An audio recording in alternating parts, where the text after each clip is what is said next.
Hello everyone. So yes, welcome back to my channel.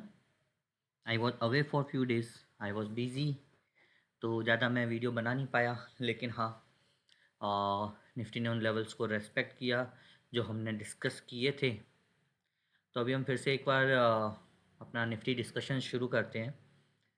तो जैसा कि मैंने मेरे पिछले कुछ वीडियोस में बताया था कि यहाँ से हमने जो देखा था upward triangle, if it shows a breakout, तो वो हो नहीं पाया निफ्टी से।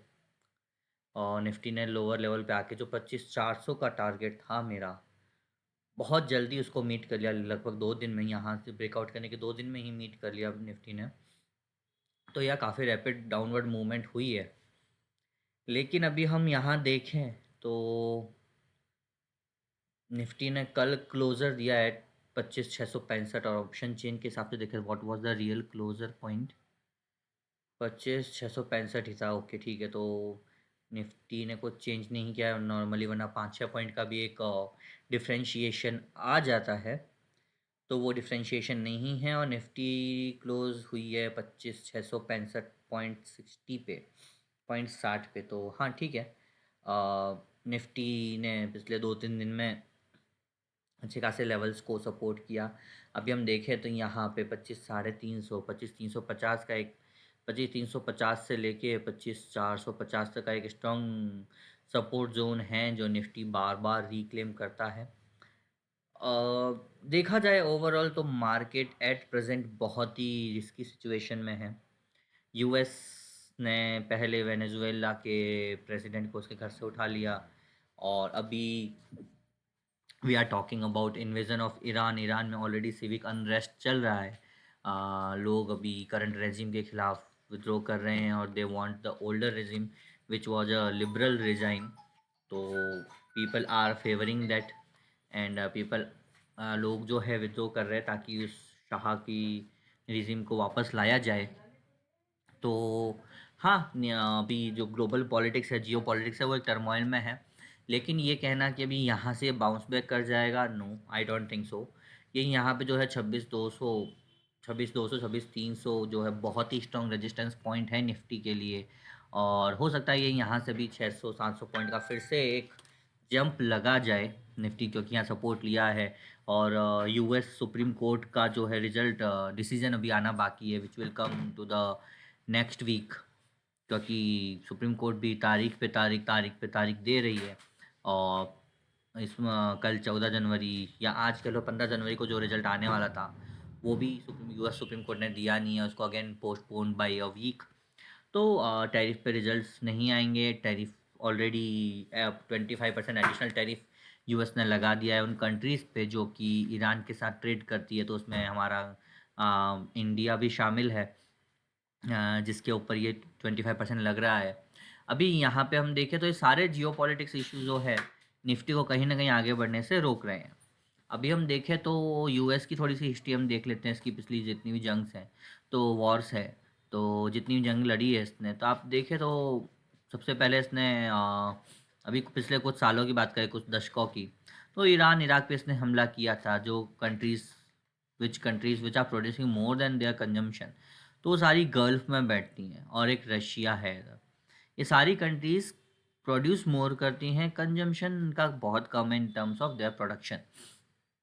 तो यूएस ने क्या किया कि सबसे पहले हम देख सकते हैं अफ़गानिस्तान, इराक, किसी न किसी बहाने यूएस ने अपनी वहाँ पकड़ बना के रखी, और वहाँ पे अच्छा खासा इन्होंने अपने वेपन्स भी बेचे, अपने प्रोडक्ट्स भी बेचे। और अभी वहाँ पे इन लोगों ने लास्ट ईयर छोड़ दिया। I what I feel personally इसकी, इन लोगों ने as much as possible resources का यूज़ कर लिया होगा इराक में, और अदर कंट्रीज़ जहाँ से US forces has already withdrew. अभी वेनेजुएला पे इन लोगों ने अटैक किया है। वेनेजुएला, हम देखें in terms of world's oil reserve, तो Venezuela is largest oil reserve country.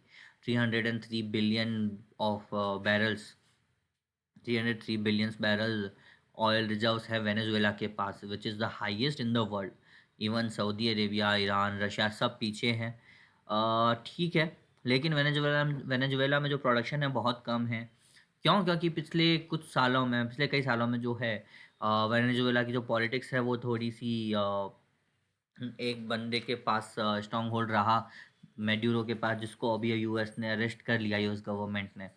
तो गवर्नमेंट्स के जो कंपनीज़ थी, प्राइवेट कंपनीज़ जैसे कि अपना शेल हो गया, फिर अपना और एक्ज़ॉन मोबिल, तो बहुत सारे काफ़ी कंपनीज़ के असेट्स जो थे वहाँ की लोकल गवर्नमेंट्स ने सीज़ कर लिए थे। और उस वजह से कोई कंपनी वहाँ पर थी नहीं, गिनती की 2 या 3 कंपनीज़ हैं जो वहाँ पे हैं। लेकिन अब US wants to monitor all its asset and US wants to control the oil trade of Venezuela. तो there are couple of things behind this.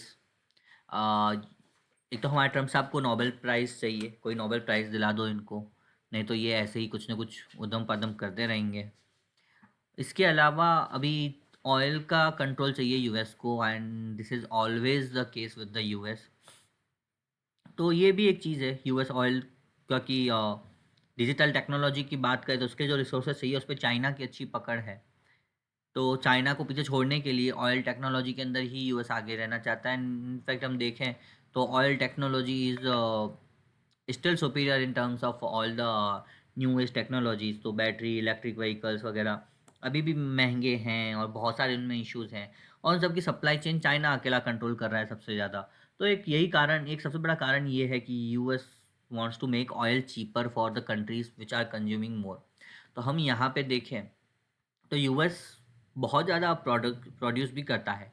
863 million barrels turns का 2016 का ये डेटा है। तो उसको ये ऑयल यूएस ऑयल प्रोड्यूस करता है, लेकिन उससे ज़्यादा ही कंज्यूम भी कर लेता है।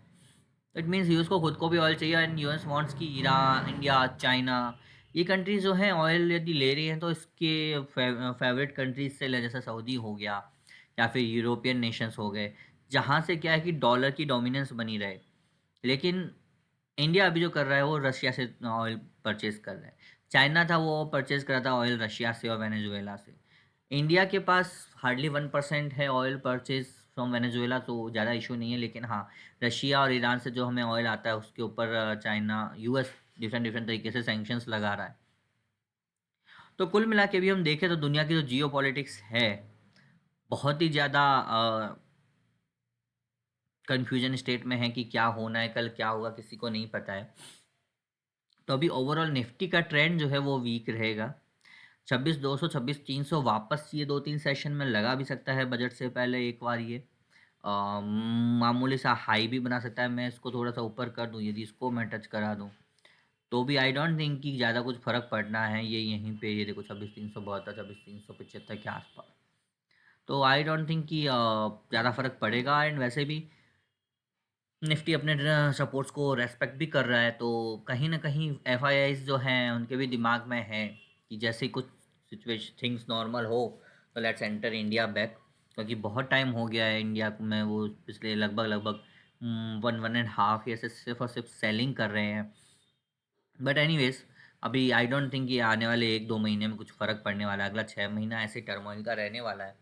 जब तक ये चीज़ें थोड़ी नॉर्मल नहीं हो जाती, इंडिया यूएस के बीच में ट्रेड डील फाइनल नहीं हो जाती, और इंडिया यूएस के अलावा बाकी जगह की जो ट्रेड डील्स है वो कुछ इश्यूज रिजॉल्व नहीं हो जाते, तब तक ये चीज़ें ऐसे ही रहने वाली हैं।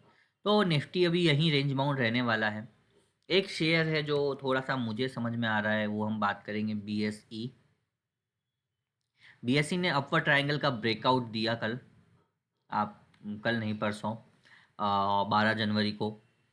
फिर इसने 13 जनवरी को एक ऑल टाइम तो नहीं बनाया, लेकिन हाँ क्लोज़र दिया 2832 पे, और कल इसका क्लोज़र 2836.80 रहा।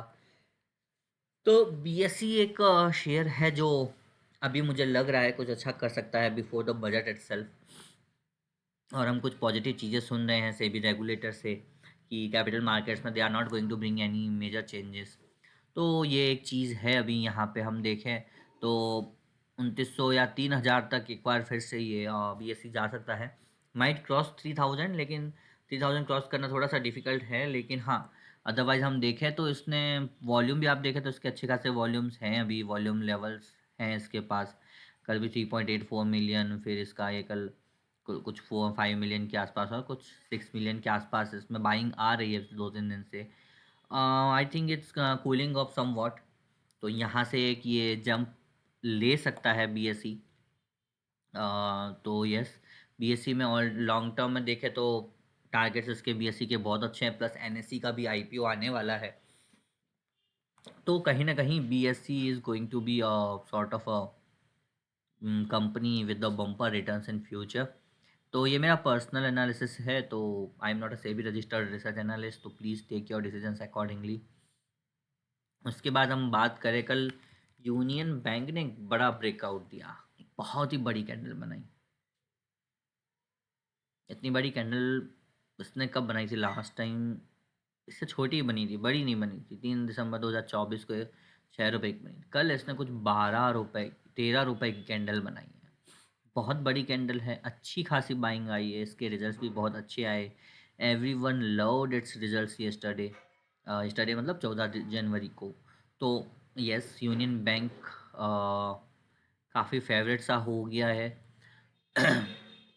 बस इसने अपना अपर सर्किट टच नहीं किया। 180 रुपीज़ 69 पैसा तक ये पहुंच गया। 182 रुपीज़ और कुछ पैसे था इसका अपर सर्किट, उसको टच नहीं किया। But yes, it made a very good high yesterday. If you see here, तो यहाँ पे हम देखें तो लास्ट यहाँ पे कुछ इसका 7 8 रुपये, या ये देखो तो 9 रुपये। तो मतलब अभी तक में सबसे बड़ी ग्रोथ किसी दिन इसने दिखाई है तो वो इसी दिन की है, जैसा मेरे को लगता है। तो यूनियन बैंक ने कल अपना हायर हाइज बनाए, और साथ में I think all time high को भी इसने कल ही ब्रेक किया, 172.80 को। तो yes, Union Bank was one of the very good share, और उसके रिजल्ट्स देखा जाए तो it has done actually some good progress. अभी हम बात कर लें यूनियन बैंक के फंडामेंटल्स, देख ही लेते हैं, हम डिस्कस कर रहे हैं तो let's go on the grow.